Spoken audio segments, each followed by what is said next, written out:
Ito guys, tipid ulam tips at masustansya pa sa katawan. Ayan. Una, napainit siya ng mantika tsaka nagisa ng sibuyas tsaka ahos. Pasensya na, ganito lingwahe sa amin. Tsaka ginisa niya yung kalabasa, squash ba kumbaga.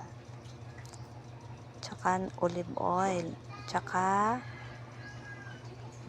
paminta, tsaka naglagay siya ng tubig at ginataan, gata, tsaka yung lato, tsaka malunggay,